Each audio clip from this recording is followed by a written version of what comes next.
Hello दोस्तों, आज के इस वीडियो लेक्चर में हम लोग सॉल्ट्स के बारे में पढ़ेंगे और देखेंगे कि क्या क्या इसके फिजिकल प्रॉपर्टीज़ हैं और इसे किस तरह से बना सकते हैं। पिछले वीडियो लेक्चर में हम लोगों ने फायर एक्सटिंग्विशर अर्थात अग्निशामक यंत्र के बारे में पढ़ा था। देखा था कि वह किस तरह से वर्क करता है और घरों में एक छोटा सा अग्निशामक यंत्र किस तरह से बनाया जा सकता है। आइए आज देखते हैं सॉल्ट्स के बारे में। सॉल्ट्स क्या होते हैं, इस चीज़ को पढ़ने से पहले आइए एक छोटा सा एग्जाम्पल लेते हैं। जब कभी हमें अपच हो जाता है अर्थात हमारा जब खाना नहीं पचता है तो उस केस में हमें हमारे पेट में बहुत अधिक दर्द होने लगता है। वो दर्द किस वजह से होती है? हम सभी जानते हैं कि हमारा जो पेट है गैस्ट्रिक जूसेस स्रावित करता है। उस गैस्ट्रिक जूस में HCl भी निकलता रहता है। तो जब खाना नहीं पचेगा तो ये हमेशा कंटिन्यूसली निकल ही रहा है, तो ये धीरे धीरे जो पेट की अंदरूनी दीवार है उसमें घाव करना शुरू कर देगा, उसको प्रभावित करना शुरू कर देगा और हमें बहुत तेज़ दर्द होने लगेगी। तो इस चीज़ का उपचार कैसे करेंगे? तो जनरली हम लोग क्या करते हैं, हम लोग एंटासिड लेते हैं। जनरली हम लोग मैग्नीशियम हाइड्रोक्साइड, जिसे मिल्क ऑफ मैग्नीशिया के नाम से भी जानते हैं, उस चीज़ का यूज करते हैं ताकि हमारा जो एसिडिटी है पेट का वो ख़त्म हो जाए। ये क्या करता है, MgOH का होल ट्वाइस HCl से रेड करेगा और हमें एक सॉल्ट MgCl2 मिलेगा, साथ ही साथ हमें वाटर भी देखने को मिलेगा। तो इस केस में जो पेट की जो पेन थी वो ख़त्म हो जाती है, पेन से हमें रिलीफ मिल जाता है मिल्क ऑफ मैग्नीशिया का यूज़ करने से। तो मिल्क ऑफ मैग्नीशिया ने क्या किया, इस हाइड्रोक्लोरिक एसिड के प्रभाव को ख़त्म कर दिया और एक नया तरह का सब्सटेंस बना सॉल्ट और वाटर। तो बेसिकली जो सॉल्ट हुए वो क्या हुए, एसिड और बेसिक कंपोनेंट्स से मिलके बने होते हैं।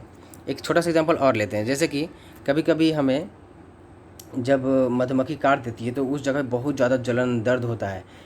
तो बेसिकली वो दर्द फॉर्मिक एसिड HCOOH, जिसे मैथोनिक एसिड के नाम से भी जानते हैं, उसकी वजह से होता है। और भी तरह के केमिकल्स निकलते हैं जो उसके लिए रिस्पॉन्सिबल होते हैं, लेकिन यह भी एक तरह का रिस्पॉन्सिबल मटेरियल है। तो जब फॉर्मिक एसिड की वजह से दर्द उत्पन्न होती है, अगर इसको ख़त्म करना हो तो हम लोग बेकिंग सोडा से उसको रगड़ देते हैं जहाँ पे वह डंक मारता है। तो बेकिंग सोडा क्या करता है, इस एसिडिक इफ़ेक्ट को ख़त्म करके आपको क्या देगा, ये दोनों आपस में करके आपस में एक सॉल्ट बनाएंगे CH3COONA। साथ ही साथ आपको कार्बोनिक एसिड देखने को मिलेगा। यह कार्बोनिक एसिड बाद में फिर H2O और CO2 में टूट जाएगा। तो बेसिकली आपको फाइनली 3 तरह की चीज़ें देखने को मिली, सॉल्ट, H2O और CO2। तो इस केस में भी आपने सॉल्ट के फॉर्मेशन को देखा। इसने जब बेकिंग सोडा हम लोग यूज़ किए मधुमक्खी के डंक में तो वह उसके फॉर्मिक एसिड के प्रभाव को ख़त्म कर दिया, पेन से रिलीफ मिल गया और हमें सॉल्ट मिला। तो बेसिकली सॉल्ट क्या हुए, सॉल्ट जो हमारे हैं वो एसिड और बेस के रिएक्शन से प्रोड्यूस होते हैं।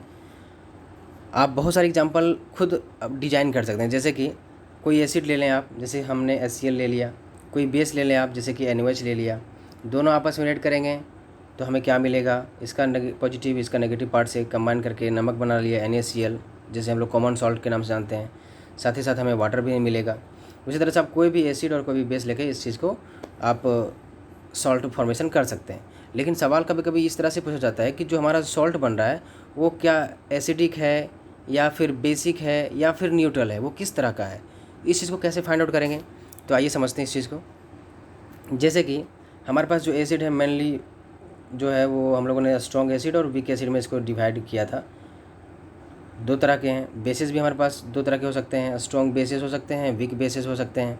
तो इस तरह से हमारे पास 4 पॉसिबिलिटी बन जाती है कि जब स्ट्रॉन्ग एसिड स्ट्रॉन्ग बेस से रिएक्ट कर जाए तो क्या होगा, जब स्ट्रॉन्ग एसिड वीक बेस से रिएक्ट कर जाए तब क्या होगा, फिर उसी तरह से जब वीक एसिड स्ट्रॉन्ग बेस से रिएक्ट कर जाए तो क्या होगा, या फिर वीक एसिड वीक बेस से रिएक्ट कर जाए तब क्या होगा।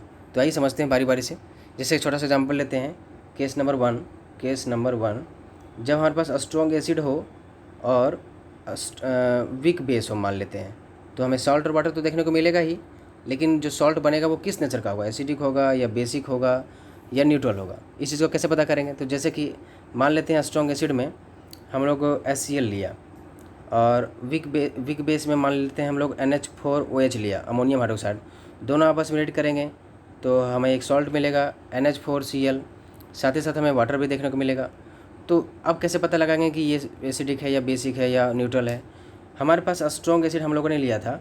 स्ट्रॉन्ग एसिड अगर हम लोग मान लेते हैं कि 100 मॉलिक्यूल इसका भी लिया, 100 मॉलिक्यूल इस वीक बेस का भी लिया, तो चूँकि एसिड हमारा स्ट्रॉन्ग है तो 100 में से 100 हमें H+ आयन देगा, और चूँकि बेस हमारा वीक है तो ये 100 में से 100 नहीं देगा, बल्कि मान लेते हैं कि 20 OH माइनस आयन दिया, तो ये 20 OH माइनस आयन इसके 20 H+ आयन से रिएक्ट कर जाएगा और हमें सॉल्ट और वाटर दे दिया, लेकिन इसके पास अभी भी तो 80H+ आयन बचा हुआ है।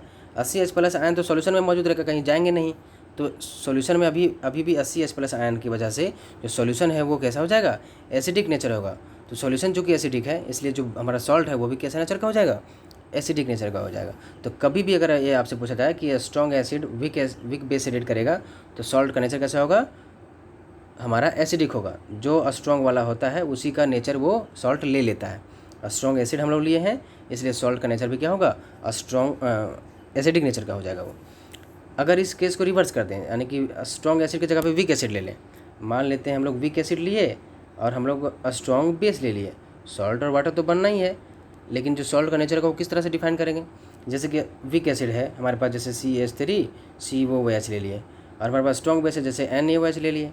दोनों आपस में रिलेट करेंगे तो सॉल्ट बनेगा ही बनेगा, CH3CONA बनेगा, साथ ही साथ हमें वाटर देखने को मिलेगा। लेकिन ये जो सॉल्ट बना है वो सॉल्ट किस नेचर का होगा, तो फिर उसी तरह से करेंगे। अगर हमारे पास दोनों मॉलिक्यूल 100 हैं और हमारे पास जो एसिड है वो वीक है, तो 100 में से 100 तो देगा नहीं। तो मान लेते हैं कि 20 दिया, 10 दिया, कुछ भी मान लेते हैं, लेकिन कम देगा। तो 20H+ आयन दिया मान लिया। NaOH अगर 100 है हमारे पास, तो ये स्ट्रॉन्ग है तो 100 के 100 OH मैंने साइन देगा, 100 के 100 OH मैंने साइन देगा। तो इसके 20H+ आयन इसके 100 OH मैंने साइन से रेड करके सॉल्ट और वाटर दे दिए, लेकिन इसके पास अभी भी तो 80 OH मैंने साइन बचा हुआ है। ये सॉल्यूशन इसी में मौजूद है, इसी सॉल्यूशन में मौजूद है ये 80 OH मैंने साइन। तो OH माइनस आयन की वजह से क्या होगा, ये जो सॉल्ट है उसका नेचर क्या होगा, सॉल्यूशन का नेचर जो है बेसिक हो जाएगा, अर्थात सॉल्ट भी क्या होगा, बेसिक हो जाएगा। तो कभी भी अगर वीक एसिड और स्ट्रॉन्ग बेस रेड करेगा तो हमें बेसिक सॉल्ट मिलेगा, जो स्ट्रॉन्ग होता है उसी का वो गुण ले लेता है। तीसरा केस लेते हैं, अगर हमारे पास स्ट्रॉन्ग एसिड रहे, हमारे पास स्ट्रॉन्ग बेस रहे, तो सॉल्ट और वाटर तो बनना ही है।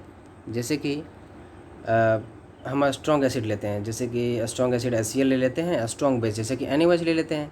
दोनों आपस में रिएक्ट करेंगे तो नमक बनेगा, NaCl बनेगा, साथ ही साथ वाटर बनेगा। इस केस में क्या हो रहा है, चूँकि ये भी स्ट्रॉन्ग है तो 100 मॉलिक्यूल ले रहे हैं, तो ये 100H+ आयन दे रहा है, ये भी 100 OH माइनस आयन देगा। तो 100H+ 100 OH माइनस दोनों आपस में एक दूसरे की प्रॉपर्टी को ख़त्म करके पूरी तरह से NaCl बनाया और वाटर बनाया। इसलिए इसका जो pH होगा वो हमारा कितना होगा, 7 होगा, चूँकि ये क्या है, न्यूट्रल हो जाएगा।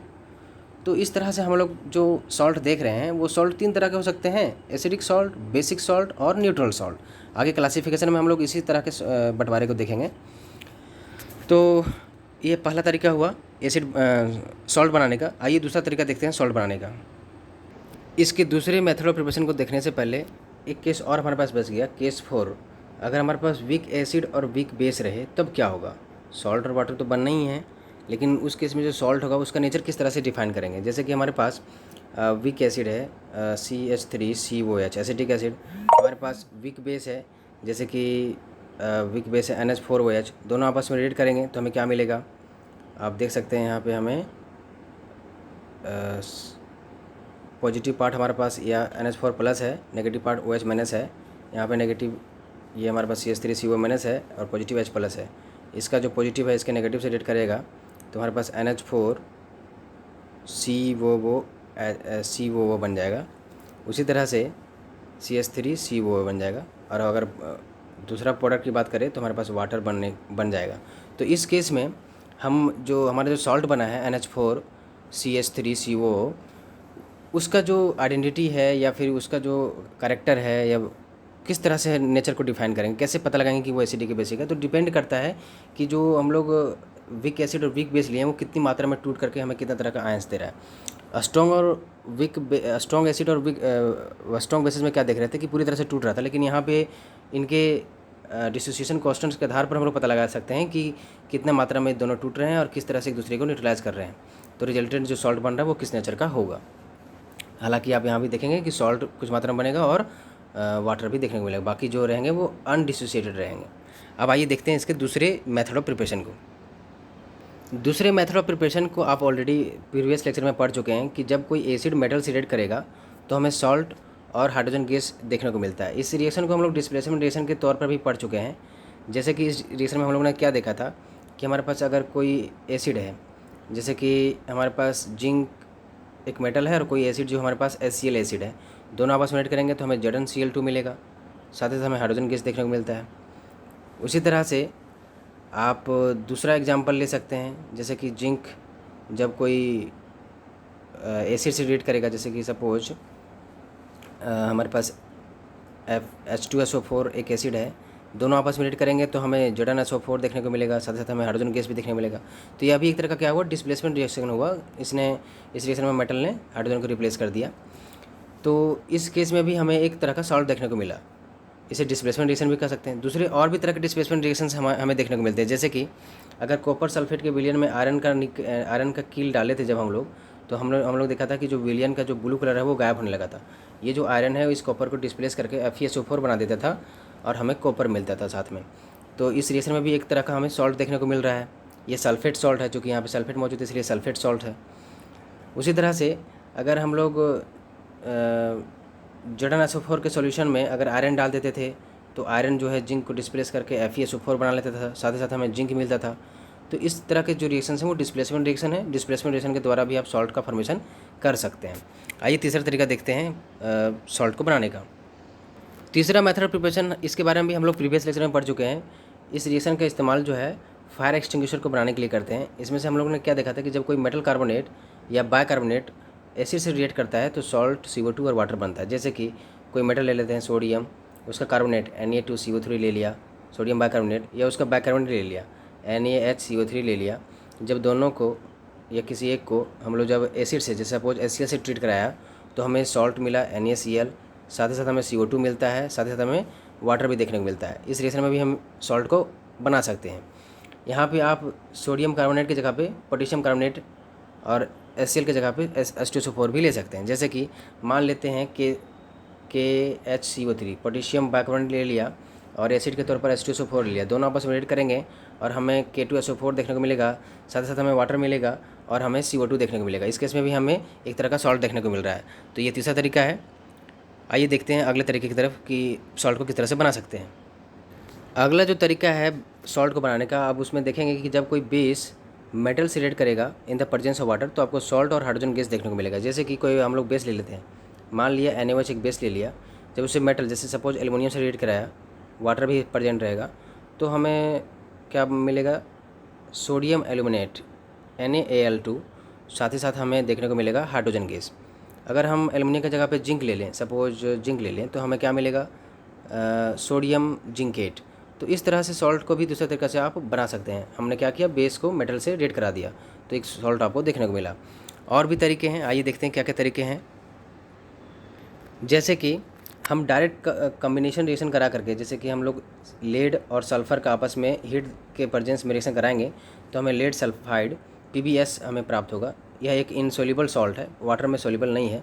उसी तरह से हम लोगों ने कैल्शियम कार्बोनेट के फॉर्मेशन को देखा था कि जब CO2 और CaO आपस में रिएक्ट किए थे in the presence of heat तो हमें CaCO3 का फॉर्मेशन देखने को मिला था। यह भी एक तरह का इनसोल्यूबल सॉल्ट है और इसे हम लोगों ने जो नॉन मेटल का ऑक्साइड है उसको हम लोगों ने बेसिक ऑक्साइड से रिएक्ट कराया तो हमें एक सॉल्ट मिला जो कि इनसोल्यूबल है। उसी तरह से जो AgCl है वो भी क्या है, प्रेसिपिटेशन रिएक्शन में बनता है, वह भी एक सॉल्ट बनाने का तरीका है। जब हम लोग सिल्वर नाइट्रेट को HCl से रिएक्ट कराए तो AgCl और नाइट्रिक एसिड हमें प्राप्त हुआ। इस केस में, इन सारे केसेस में हम लोगों ने देखा कि इनसोल्यूबल सॉल्ट हमें प्राप्त हुआ जो वाटर में सोल्यूबल नहीं था। इस तरीके से हम लोगों ने अभी तक क्या देखा कि विभिन्न तरीक़ों से सॉल्ट को बना सकते हैं। इन सारे चीज़ों को देखने के बाद हमें सॉल्ट के बारे में कुछ जानकारियाँ प्राप्त हुई। आइए देखते हैं कि वो क्या क्या उसके फिजिकल प्रॉपर्टीज़ हमें देखने को मिला। इस तरह से हम लोगों ने देखा कि सॉल्ट के निम्नलिखित फिजिकल प्रॉपर्टीज़ हो सकते हैं। पहला प्रॉपर्टी हम लोगों ने देखा कि जो सॉल्ट हमारे पास बन रहे हैं वो एसिडिक भी हो सकते हैं, बेसिक भी हो सकते हैं और न्यूट्रल भी हो सकते हैं। हम लोगों ने देखा कि किस तरह से उसको फाइंड आउट भी कर सकते हैं। दूसरा जो तरीका है वो हम लोग कह सकते हैं प्रॉपर्टी के रूप में कि जो जितने भी हमारे पास सॉल्ट्स बने उनका pH जो है वो 7 के बराबर भी हो सकता है, 7 से बड़ा भी हो सकता है, 7 से छोटा भी हो सकता है। तीसरा जो प्रॉपर्टी है उसको हम देख सकते हैं कि हमारे पास जो सॉल्ट्स बने वो सॉल्ट वाटर में कुछ सॉल्युबल भी थे, कुछ इनसॉल्युबल भी थे। जैसे कि हमारे पास PbS इनसॉल्युबल था, CaCO3 इनसॉल्युबल था, AgCl इनसॉल्युबल था। लेकिन दूसरे तरह के जो सॉल्ट्स बन रहे थे जैसे कि NaCl सॉल्ट, नमक जो बन रहा था वो वाटर में सॉल्युबल था। हमारे पास और भी तरह के सॉल्ट्स हैं जैसे कि आप CH3COONA लेंगे, ये भी क्या है, वाटर सॉल्युबल है।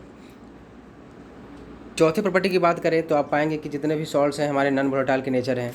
उसी तरह से पाँचवीं प्रॉपर्टी के रूप में आप पाएंगे कि जो इनका एक्वस और मोल्टन स्टेट है वो इलेक्ट्रिसिटी को कंडक्ट करता है। तो इस तरह से हम लोगों ने सॉल्ट्स के फिजिकल प्रॉपर्टी को देखा, उसके प्रिपरेशन को देखा। आगे नेक्स्ट वीडियो में हम लोग देखेंगे कि किस तरह से सॉल्ट्स का क्लासिफिकेशन किया गया है और उसके क्या क्या यूजेज हैं। आई होप आपको सारी चीज़ें समझ में आ गई हों। अगर किसी तरह का डाउट हो तो आप मुझे कमेंट सेक्शन में पूछ सकते हैं। Thank you for watching my videos. Please do subscribe and share to your friends and colleagues. Thank you.